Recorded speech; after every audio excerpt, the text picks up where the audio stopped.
Hey guys, my name is Matimio, and today I wanted to take a look at the HK51 battle rifle in Battlefield Hardline. I like to call this gun Big Bertha because it's slow and clunky, but hot damn, if you're able to hit someone with it, you are going to absolutely destroy them.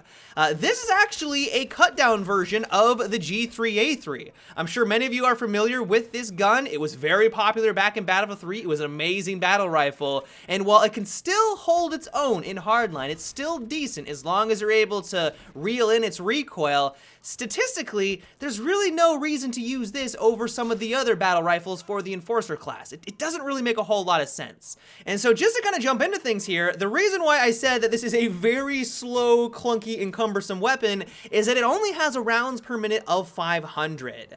The result of this is that you need to be very accurate with each of your shots. If you just miss one or two rounds and you're going toe-to-toe with someone who is using a high RPM SMG or an assault rifle, it's gonna be difficult to come out of that firefight alive. If you're going against someone who's using an M416, they miss one or two shots, it's not really all that big of a deal. They have 850 rounds per minute to back it up, so followed by those two missed rounds, a lot more are gonna follow very, very quickly.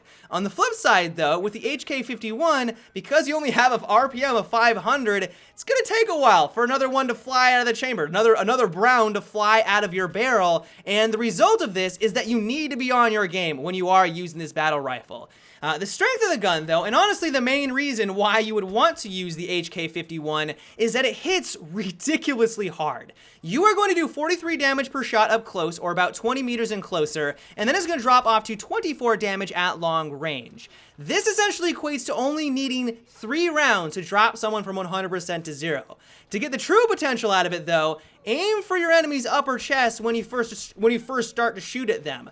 It will turn into a headshot machine. Because the battle rifles, especially the HK51, have a lot of recoil, the second shot is going to naturally rise and get you an automatic dome piece. This thing can turn into a headshot machine. It will take you some time to get acclimated to its recoil and adjust it to how this performs, but once you spend some time with it, a few hours on the battlefield, it can be ridiculous how quickly you're able to drop people with that crazy high damage model. The downside of it though, and one of the biggest things that you will have to work around though, is that recoil. It has a vertical recoil of 1.25. That is one of the highest vertical recoils in the game. And not only that, but it also has a substantial amount of horizontal recoil as well. It's not too bad for the left kick. It's not really going to kick much to the left, but it has a right kick of 0.5. This thing does bounce a lot, and it is going to be quite unruly, but you also have to remember that it has a very low first shot recoil. As always, if you are trying to take someone at a distance with any of the battle rifles, make sure that you are tap firing. These are weapons that are not necessarily amazing at long range combat, and so I would recommend, because of this crazy recoil, is try to fight your enemy within a medium distance. This is my main recommendation for all of the battle rifles, and it definitely applies with the HK51.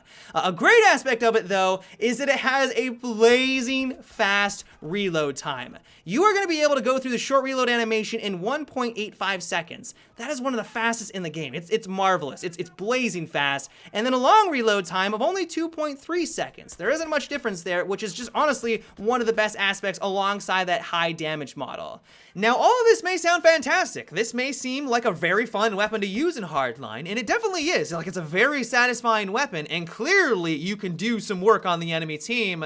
But the thing about it is that I can't justify why you would want to use the HK51 over something like the SA51 battle rifle. It just doesn't make any sense statistically. If we compare the two guns side by side, the SA51 has the same damage model, same rounds in the magazine, virtually the same reload time, a slightly better recoil. It's a little bit easier to manage, but the real kicker on it, and the reason why it's just flat out better, is that it has a faster bullet velocity, significantly faster, and it has a 650 RPM compared to the 500 RPM of the HK51. Unless I'm missing something here, all their stats are basically identical except for a faster rounds per minute with the SA51 battle rifle and a faster bullet velocity. Why would I ever want to use the HK51? Like, there's got to be some trade-offs here. I realize that Visceral is a little new to the multiplayer first-person shooter scene, and there's going to be some growing pains here. Clearly, there's going to be some growing pains in the weapon balance in Hardline. But you have to remember, Visceral, that you have to have trade-offs if you are going to give one gun some awesome stat over the other.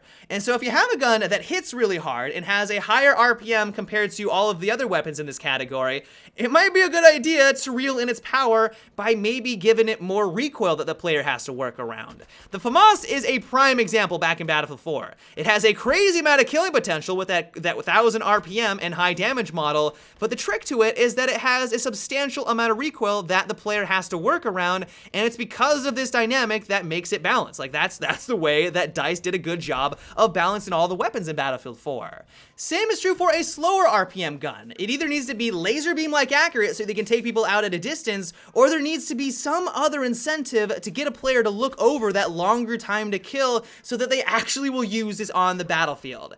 If you have two weapons that are basically identical, but one has a faster rounds per minute, people are going to use that over the other. You guys should know that the faster you're able to kill someone in a first-person shooter, the more likely you are going to be to come out of it alive. And so it's for this very reason why I don't understand the way that Visceral balanced out these battle rifles. Once again, the HK51 is very fun to use. Clearly, you can dominate the enemy team if you know how to use it correctly, but just looking at it statistically, unless I'm missing something severely here, unless I'm missing some key stat that I just don't understand, then I don't know why you would want to use the HK51 over the SA58, and it really baffles me why Visceral decided to balance out their weapons the way they did in Battlefield Hardline.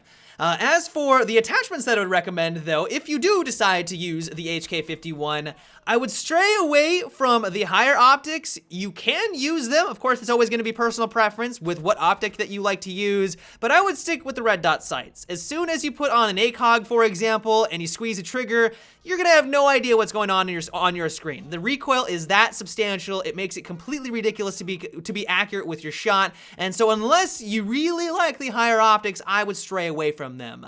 The accessory is an easy one. Go with the stock. It comes standard. Don't even bother buying any of the other accessories. They're completely worthless. You're never going to want to use the laser sight or the tac light. They just don't make any sense with this weapon, and so 100% go with the stock.